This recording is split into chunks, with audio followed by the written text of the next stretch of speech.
Di masa kampanye Pilkada Ogan Ilir saat ini, Sekretaris Daerah Kabupaten Ogan Ilir menekankan kepada para ASN harus netral dan tidak ikut aktif berkampanye ke salah satu pasangan calon bupati maupun wakil bupati yang akan maju dalam Pilkada Ogan Ilir. Hal ini dikemukakan Sekretaris Daerah Kabupaten Ogan Ilir, Badrun Prianto, sekedar menegaskan kepada seluruh aparatur sipil negara atau ASN di lingkungan pemerintah Kabupaten Ogan Ilir untuk berlaku netral dalam menjalankan tugas dan kewajiban sebagai ASN. ASN di lingkungan Pemkab Ogan Ilir untuk tidak bermain-main dengan peraturan yang berlaku bagi ASN.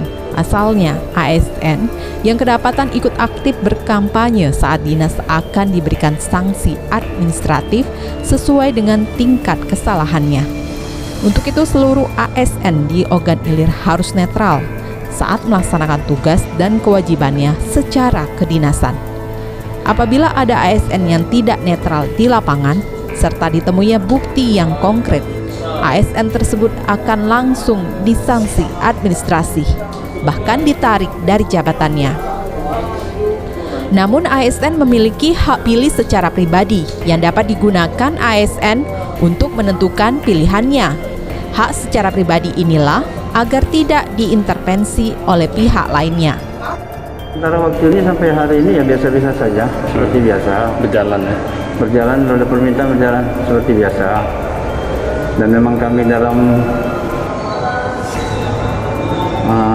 menghadapi pilkada di OI ini, kita sebagai ASN, ya terutama saya himbau, agar supaya netral, sesuai amanat undang-undang. Nah, bagi yang nggak netral, ya mungkin dapat sanksi. Nah, itu secara kedinasan. Kalau secara pribadi, ya mereka ASN kan punya hak menusuk siapa-siapa, kan memilih siapa-siapa itu kan kita punya hak kan. Dalam kedinasan ya wajib netral. Gitu. Untuk program-program dan ini berjalan semua, Mbak, sesuai dengan ini tahapan? Iya, alhamdulillah pada umumnya berjalan seperti biasa. Opini. Iya, alhamdulillah. Sementara itu dari kabupaten lain juga terjadi hal serupa. Calon Bupati Pali Petahana Heri Amalindo dilaporkan tim advokasi paslon nomor urut 1 Devi Haryanto ke Bawaslu Pali karena diduga melakukan pelanggaran terstruktur, sistematis, dan masif. Menurut Ketua Tim Advokasi dari Paslon 1, ada beberapa bukti pelanggaran yang dibawa ke Bawaslu Pali. Salah satunya rekaman video dengan beberapa rincian pelanggaran dilakukan. Dimulai sebelum ditetapkan sebagai pasangan calon, hingga dilakukannya kegiatan yang menguntungkan Paslon Bupati Petahana. Pelanggaran terstruktur, sistematis, dan masif yang dilakukan oleh pasangan calon nomor urut 2, yaitu Insinyur Haji Heri Amalindo MM bersama dengan Sumarjono, Dr. Andes Haji Sumarjono. Dijelaskan apa pelanggaran?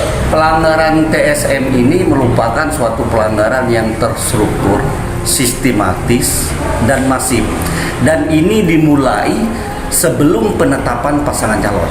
Jadi ini sudah merupakan suatu rangkaian kegiatan yang memang sengaja untuk menguntungkan salah satu.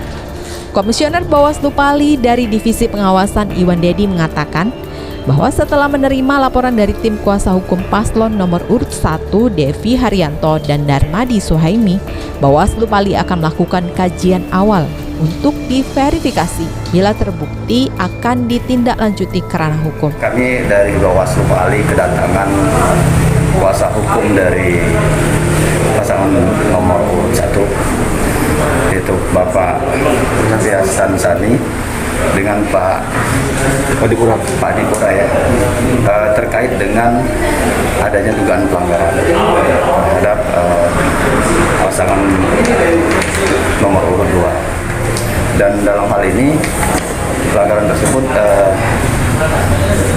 pelanggaran yang sifatnya TSN.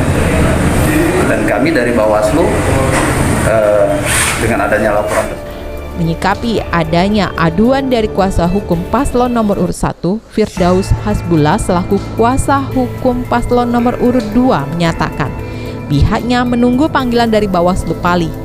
Saat ini mereka belum mengetahui bentuk pelanggaran apa yang dilaporkan dan akan dipelajari dahulu untuk mengambil langkah selanjutnya. Ketua KPU Sumatera Selatan Kelly Mariana menyebutkan 2 kabupaten dari 7 kabupaten yang menggelar pilkada rawan konflik. 2 kabupaten tersebut yakni Muratara dan Ogan Ilir yang saat ini mulai memanas. 2 kabupaten yakni Ogan Ilir dan Muratara menurut Kelly mulai memanas pasca ada gugatan dan sebagainya. Saat ini kedua kabupaten tersebut rawan terjadi konflik pilkada. Namun sebenarnya menurut Ketua KPU Sumsel hal itu menjadi dinamika dalam proses pemilu kepala daerah serentak. Meski begitu pihaknya tetap berkoordinasi dengan pihak keamanan dalam hal ini kepolisian sehingga dapat berlangsung aman hingga pemilihan 9 Desember mendatang. Sementara itu terkait dengan gugatan ke Mahkamah Agung oleh paslon Bupati Ogan Ilir, menurutnya hal itu sah dan memang sudah diatur dalam PKPU dan regulasi lainnya. Menurut Kelly, undang-undang telah memberikan ruang untuk setiap paslon menggugat di peradilan manapun dan jika seandainya nantinya keputusan sebelumnya dibatalkan, KPU akan mengembalikan hak-hak paslon tersebut. Itu sebenarnya kita memberi ruang ya, memang undang-undang itu memberi ruang kepada pihak untuk menggugat, pihak calon kedua untuk menggugat di manapun, di peradilan manapun yang mereka anggap bisa, dan silakan saja, dan nanti apapun putusan akhirnya di MA itu tentu akan kita laksanakan juga.